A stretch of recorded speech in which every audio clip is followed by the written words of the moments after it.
Hey everyone, welcome back to the Center Leader Podcast, where our goal is to help you live a life as a leader centered on Christ. And today I am joined back with Shane Seegers. Yes. He is back from Utah. Survived it. His heel has healed. It did. Your foot heel has healed. Yeah, well, it at least made it intact, and that was a lot. I mean, we were hiking 10 to 12 miles a day, so that's a lot. Yes. With a lot of elevation. Yeah. So, but man, it was awesome. You made it. It was really beautiful. Can you tell our listeners and our viewers the promise that you did not keep? Because we were going to talk about this, Shane. I think I even on camera said that I would send you a selfie a day. You did. And I sent you one selfie after you guilted me on Facebook. On Facebook. I had to tag him on Facebook to remind him of the promise. Marty, you remember, he literally shook my hand on camera and he said, okay, deal. I was a dirty dog. I did not do that. I honestly don't blame you, because if I'm on vacation with my wife, I'm not thinking about texting somebody a selfie every day. But, it's okay. Yeah. We'll work through this tension in our friendship. Yeah. We'll get through it, I hope. Yeah. But no, we did just do a podcast on forgiveness. So I'm needing it. Will you forgive me for not honoring my promise to send you? I don't know. It's gonna be a tough one, Shane. We'll work through it. We'll talk about that later. But today we're talking about multiplication. How to multiply a connect group and why multiplication is important. So, number one, let me ask you this, Shane. Why do you think we should multiply our groups? Do you think that we should just have a set number of groups and just stay with that set number and be fine? And once they're full, we just tell others, hey, go find no room other for community. you. Yeah. No room in the inn.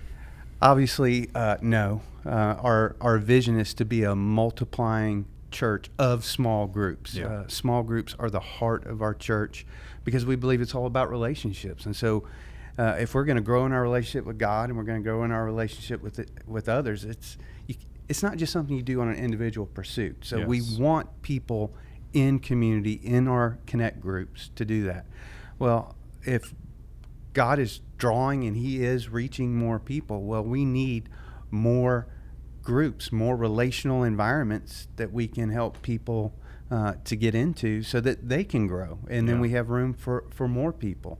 So obviously, if we're going to fulfill the Great Commission, making disciples of all people, then part of our strategy is we need to multiply the number of groups, which means there's a difference between addition and multiplying. Yeah. Addition is if you just say, we're going to start another group, and then it's just all the groups that you can start. Yeah. Multiplication comes with, like, we have two groups, and all of a sudden you start a group and I start another group. Now we have 4 groups. Yeah. And then each of those groups says we can start another group, and then we go to 8, and then to 16, then to 32, then to 64. Then to 128, then my mouth gets really fuzzy after that. Hey, that's better than me. But the point is, and I know that seems kind of theoretical for people, but in actuality, whether it happens, everybody's multiplying group. If more people are saying, God, use me to create another environment to help people know you, and then for us to really live out your commands with each other. Yeah.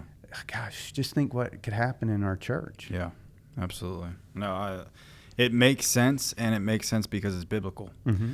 And so what would you say to the tension points behind that? Because some people would push back and say, well, I don't want to multiply my group because, you say it's all about relationships. So if it's all about relationships, then I've built relationships with these people and we're close, and I don't want to break that up. I don't want to leave my group, Shane. So that's a hard tension. Are you telling me to break off relationships? No, I'm not telling you to break off relationships. I'm playing like hardcore devil's advocate here. Because we can always have relationships. But I do want to make this clear. Our goal, when we say it's all about relationships, we're talking about our relationship with God and relationship with others. We're not necessarily specifically talking about one particular relationship. Yeah. And so we want, really, relationships are our strategy. They're our means. Because if God's commandment is to love one another, that involves a relationship. Yeah. That's why we need relationships in order to fulfill Jesus' commandment to love one another. So, but when we want to multiply it, it doesn't mean I want just people to just drop relationships or stop them.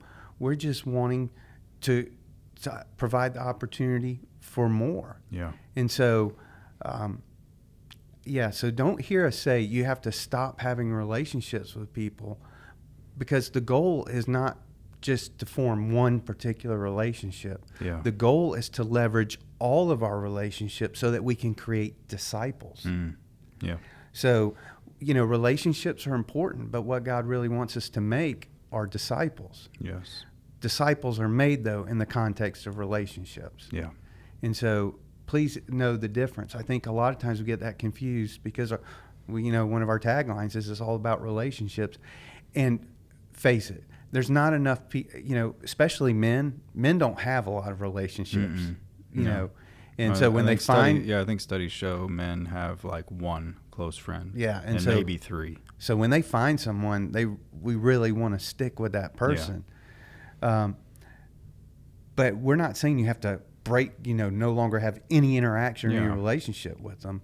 In creating a connect group, though, and multiplying connect group, we're saying we want to form another relational environment where new relationships can grow. Yes. So does that make sense? Absolutely. And I think that there comes, and just examining this in myself, because I always examine things in myself. Okay, how am I processing it? Like for our connect group, like I love every one of the people that are in our connect group, and I wish we could stay together forever. But we're 6 months into this thing, and I've already talked to them about, hey, like there's going to come a day where we're going to break apart. We're gonna share. We've got a couple that's getting ready to go to Italy next March, and we sat down.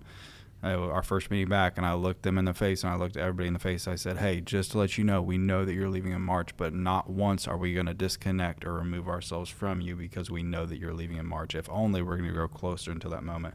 And then we're going to continue to stay. Obviously, we're going to be separated by miles, but we're going to stay in prayer with you. Yes, our relationship's going to look different because of proximity. Mm-hmm. Yes, we won't do life together as much, but we'll still be there for one another. And we're spreading the gospel elsewhere, and we're sending you out as a part of our connect group.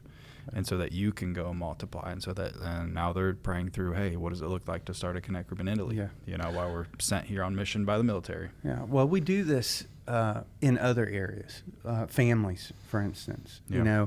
I have my family of origin, my mom and dad and my brother. We are a family of 4. And then there came time for my brother. He got married, and then I got married, and he went and started his family. Yeah. And, that means that we left our parents' house, and we started our own. And then I had 4 boys, and now 2 of those boys are married. All of them are out of the house, so, but our relationship, my parents are still my parents. My brother, is still my brother, and my children are still my children. Now there's more because now I have grandchildren. Yeah. And so our relationships change, but it doesn't mean our love and our commitment towards each other is not there. But because of time and space, obviously things are different. But so we do this in those types of relationships. We just also need to realize this is how God has His family, His spiritual family operates this way. Yeah. And I think it also stems back from some selfishness too, and I say that sensitively, but even in my own, like looking at my own life, like, I don't want to become uncomfortable, because if I lose the people that I'm comfortable with, and then I have to restart almost in a mindset. But the reality is that's not what we're asking you to do. We're asking you, hey, keep those friendships and keep those relationships, but also build upon that. And it's got to be outward focused instead of inward focused. Hey, this group is mine. This is what this group can do for me. Not, hey, what else can we do in this city? How many more people can we reach if we multiply ourselves? Yes, we love each other. Yes, we're comfortable together. But we also know that there's countless other families that are searching in desperation for godly friendships and godly mentors. Yeah. And we're holding that to ourselves. That's why our value of outward focus has to be held. Yeah. Again, I always talk about values are what helps us make decisions. Yeah. And if we don't hold outward focus, meaning we're looking at the other people who are not just in, then what's the driving force for us to go out? Yeah. Because obviously the in is I'm loving, and I'm getting everything from that. Yeah. And so 2 things I would say about that. One, one of the first Bible verses I memorized once I started growing in my relationship with Christ, making disciples, was 2 Timothy 2:2. And that's where Paul wrote in his letter to Timothy, and he said, Timothy, the things that you've learned from me in the presence of many witnesses, I want you to entrust to faithful people who can teach others also. Yeah. I mean, I'm sure Timothy at one point could never think of his ministry or life apart from Paul's presence. Yeah. But we know that wasn't always going to happen. There were lots of things that pulled Paul and Timothy apart, not relationally, but prison. You know, there were times that Paul was in prison. There were times that Timothy went to one location, Paul went to another. And then ultimately, we know that Paul became a martyr. He gave his life for Christ. And so Timothy had the rest of his life without the presence of Paul. And so those are realities in all of our lives. But he was being faithful to say, if you cannot take the things that I've taught you and then turn around and pass them on to other people, then who will find other people to pass them on? This whole, what God is doing stops. Yeah. Because that's what he's chosen to see it spread through. Yeah. You know, he's not just writing in the clouds. He's saying, I'm going to use witnesses. Yes. I'm going to use people who are my ambassadors, people who are proclaiming, sharing the good news. And that's what we want to do. The second part, Paul tells us that's Jesus' strategy on how we're going to do this. Yeah. The other thing is it's really for our benefit to do this. Because like you said, you know, we don't grow unless we step out of our comfort zone. But the single greatest growth engine in my life that the Holy Spirit has used were the opportunities that I was challenged to invest in someone else. Yeah. Not just be the one receiving. Yes. But being the one giving. Yeah. And the reason why I found that to be the thing that grew me the most is because if it's hard to give something that you don't know. Bingo. Yeah. You know, and so you have to learn. You have to learn quickly. Yes, and that's why even teachers sometimes give projects in class where they have the students say, I want you to teach this lesson, or I want you to give a talk, because that's how they're going to learn the most about it, is when they're able to teach someone else the truth. And that is very much intentional into our strategy. Yes. We're not worried about creating this curriculum to find all the things you don't know. Because the best way to help you learn and grow is for you to be able to take what you do know and to transfer that to other people. Yes. So one of the things that I first kind of talked about when I came to Center Point is I'm not worried about teaching people more things. I want to focus on us teaching more people. Yes. Does that make sense? Yeah. So we limit, in a sense, some of the scope of what we're going to focus on so that we can give that to people, and then they can turn around and with confidence be able to teach other people. And as they're teaching other people, what happens, what we limited at the beginning for them to get confidence begins to grow. Yes. Because they're being faithful with it. Yeah. Yeah. And they're teaching others. Yeah. And that's how God works. When you're faithful with something, then he gives you more wisdom. He gives you more insight. He gives you more revelation about things. And that's where true wisdom and knowledge comes from. Not just having, I know this is going to sound contradictory, but not just having another Bible study. Yeah. You know, because, again, multiplication forces us on giving out. Yes. And if you're just a receiver, that's the illustration of the Dead Sea, right? Yeah. You know, the reason why the Dead Sea is dead because it has no tributaries, no rivers of streaming out from it. It's just all it does is collect. Yeah. And spiritually, that can be an illustration or for us. If all we do is receive, but we never give out, never pass it along, we're not as spiritually vibrant as we think we are. Yeah. In the Dead Sea, you have to be very dead while floating in it too. I found out that the hard way. They're like, hey, don't try and swim Like when I went to the Dead Sea once, Right. Israel, on a study trip, and so I got there. I was gonna try and swim like a lap, and like it's because you float in it. So as soon as I went, my head like went in the water, and like my lips got instantly chapped from the salt. Because you see everybody out there as they're just floating on Right. their backs, and you can literally stand up and like bob up and down like a bobber. Oh man, I've But never there's been some there. I'm spiritual jealous. applications. I would Yeah, love well, to. yeah, it was fun, but it was crazy because I mean, as you walk out, you're walking on all these like salt crystals that are on the bottom and Yeah. stuff, all the crystallization. You got people all around you putting the mud, on their body, and it's like it's a weird environment, Yeah. but it's cool. Well, we But don't yeah, want to have that happen in your Connect group. Yeah, but don't swim in dead things. There you go. Right, there's spiritual application there. What would you say? How would you say? Let me frame it this way. What are some indicators that a group needs to multiply? What would be some like flags coming up that saying like, hey, like, or when? Okay. Like, I'm a Yeah. Connect group leader, and I don't know if my group's ready to multiply. What would be some indicators for that? Okay, well, there's a couple. One, let's say that your group is just more and more people are coming. Yeah. And so you have a lot of people in your group who are saying, hey, I have a couple of friends who would love to be a part of this group. They'd be a great fit. And then you're looking around and you're just saying, we don't have enough room in the living room. Yeah. Or We don't have enough room in the driveway. Yeah, we Yeah. don't have enough place to park the cars. Or do they have kids? Because if they Yeah. have kids, I don't know if we have enough, space for that. So there's one of those things is just a real size, space limitation.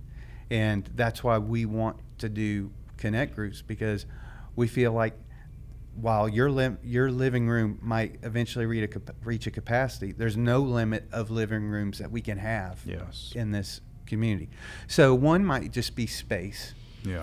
Another factor that you could look at is you start to identify that there is someone in your group who has that potential to lead. Yeah.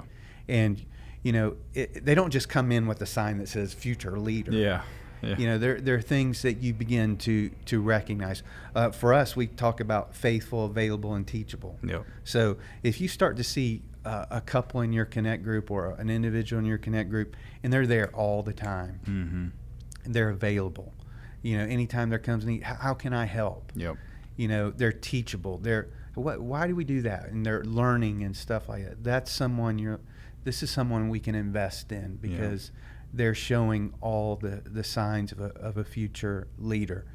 Or you're just looking and that they have all of these knowledge and experience they can use. They just haven't been challenged to lead. Yeah. And sometimes that's when you're looking and go, oh, that person, they should be leading already. Yeah. So those are a few ways that you can do it. And then here's an arbitrary one, and I'll just say this, but I'm not putting this in, in dry, in print or anything. Concrete. But yeah, concrete. Just kind of a rule of thumb. Usually when a group has been together for about 2 years, that's really, you need to have some kind of expansion at that point. I make this argument about the disciples, Jesus and the disciples. He was with them for around 3 years. Yeah. And then said, hey, go and do likewise. Yeah. So, because I think, once you start getting together 2 years, really the relationships start to really become so strong that it's hard to think about being without them. Yeah. And so that's where I want to encourage people at that 2 year mark before you have to start fighting uphill to say, I don't want to get, let's start being intentional about creating more groups. Now, that doesn't mean that you have to divide a group in half and half go with this person, half go with this. Sometimes it might work that way. Sometimes it just might be one or two couples feel like they're ready to go. And whenever people leave, that creates not only more space for where they're going to go, but it also creates more space for where they just left. Yes. Which can invigorate your group by bringing new life, new people, new insights, new giftings. And those are ways that, again, it kind of reinvigorates ourselves. It gets us out of our little comfort zones that we can sometimes kind of fall into. Yeah. I think that's the biggest thing too, is it keeps you fresh, Yeah. it doesn't like, cause you can kind of lull asleep, especially in a connect group, like, oh yeah, same old, yeah, here's what we do, yeah, Bob says this, and then Sally says this, and then Frank always brings up some random thing to throw us off, and yeah, that's our but actually saying, hey, hey, it's time to grow, and we're going to do this, and we're going to do this well, and we're going to disciple people well. We're going to examine the Word of God. We're going to pray together. We're going to care for one another and keep that fresh and to keep that real. Because the relationship that we're challenging people to is to be intentional about loving people, forgiving people, and that has to be open to everyone, not just the ones I feel comfortable doing that with. And sometimes we need new people to keep coming in so that we can again step into that next challenge of, this is a new person. They have a new thing. I've never dealt with that. I need to learn how to bear with that. Or, here comes a person. They have some real challenges. But you know what? We lived through this challenge. Here's somebody now I can share with what I've gone through. Yeah. So again, it's all about perspective and how we frame it. Yeah. If we look at multiplying as a negative thing, it's going to be really hard. Yeah. If we look at it as a positive thing, it's going to be wonderful. Yes. And so I would look at it more as not like a death, but as a birth. Yes. And I think that's really important if you're going to look at multiplying groups, that you really focus on what's my perspective in this. Mm-hmm. Am I looking at it as just the death of this group and the relationships because things are now going to change? Or do I see it as an opportunity for new life and new adventures or new opportunities? Yeah, exactly. And so that would be, I think, kind of my encouragement to you as connect group leaders is don't become so complacent, or don't put your connect group or even your relationships in a box where it's like, okay, these are the only people that are allowed in and this is the only thing that's allowed to happen. This sounds silly, but allow God to work outside of what you're trying to control. And that's hard for me and that's hard for everybody, because we all want to control our environment. We all want to control things, and we say, okay, God, do this. And we feel like we have all this control sometimes when we really don't. And so the quicker that we release that, I think the quicker that God can not only pinpoint things in our life where we need to grow, but also use us even in a greater capacity, way beyond what we could think or imagine. And I think that's, again, the big challenge, because you're going to grow to be a disciple when you focus on making other disciples than just even focusing on your own self. Yeah, because people start asking you questions, and you're like, crap, I don't know that. Yeah. I've got to figure that out. Yeah. And it's helping you grow, and it's helping them grow. Yeah. And I think I shared to you, too, one time, I obviously meet a lot of people at Chappie's, and there's a particular in this. They've got the picture of you on the wall, frequent customer, like you're the customer of the month, like every month for some reason. But there's a group that I've met somebody, and he's like, yeah, our group has been meeting for like 40 years, and it's down to 2 people that are living now. Wow. Over those 40 years, they were faithful and they were great, and I'm not trying to take that away. But now that group has hit a life cycle. It's gonna end. There's only 2 left, and if one more dies, it's no longer a group. It's just an individual. Yeah. And I don't want our groups to run that course. Mm-mm. Not that I don't want to celebrate the faithfulness and all the things that that group did together, but I want groups to outlive. Just like my parents wanted something to outlive themselves, and they had children. Yeah. And we have to keep that in front of us when it comes to multiplying. Let's just not let it end. Let's keep it going, moving forward. Yeah, absolutely. So if you're listening to this and you're a connect group leader and you're thinking, man, my group's probably ready to multiply, or you're thinking no, my group is far from multiplication, that's okay too as well. But these conversations are good for us to have, because I think there are numerous connect groups that are ready to multiply. Now I'll start having conversations with you once I see that, and for some of you, those conversations are coming sooner than probably you would want or think. But there's leaders already in your group, and and they just need to be challenged up. But it's going to take intentional conversations. Yeah, and I would say that about all things. It's probably best when we start thinking about growth or things we need to do. It's probably better to start thinking about it before you need to, than when it's too late. So even if you begin some of these conversations with people, that's not necessarily saying it has to happen right now. No. But you always want to put the seed in and start letting it grow and helping people begin to get comfortable with what that might look like for us. Yeah. And last thought here too, just because you multiply and somebody comes out of your group and starts another group, it doesn't mean you can't talk to them. It doesn't mean you can't go out to eat with them. It doesn't mean they can't come over at all. It doesn't mean that sometimes maybe your group does a Christmas party together or a Friendsgiving together. You guys go out to eat together. Like I think we just put all these mental kind of parameters in our minds that kind of block us out from growth sometimes. So I would just challenge you in that thought process to make sure that you're not putting those. Your relationships don't end. They just change. Yes. They just grow. And that's what we're trying to encourage people to as they grow, because all growth involves change. Yeah. You've probably heard this before. There's like friendships and relationships. There's people for a season, a reason, and a lifetime, right? And I think that's across the board with any relationship. Yeah. So.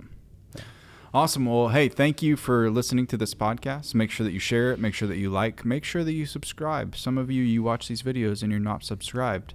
The thing is, if you're subscribed, then you won't have to go and search for the video. It'll automatically pop up on your YouTube or on your podcast or your Spotify or your Podbean or your whatever not platform. Not like my selfie that didn't pop up in your phone. It's okay. Don't worry. There will be more selfies eventually. Eventually, mine and Shane's relationship will. Usually, that's a threat for someone. I'm glad that you want that. Hey, thank you for listening. We will see you on the next one.